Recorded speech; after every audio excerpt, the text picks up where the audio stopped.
We can add text to myViewBoard in two formats. The first one is by annotating on the screen.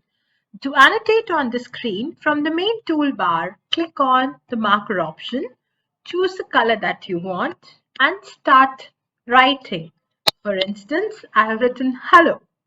Another option to do that is to type the content. To type the content, I would click on text editor, which is represented by this letter T on the main toolbar. As I click here,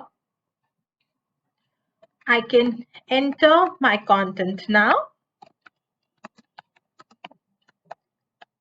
I can also change the font style and size according to my requirement. So let me make it to this one. Let me change the font size. I can also change the font color. So let me choose a green color here as well. And it's done. So I have content on my screen in two ways.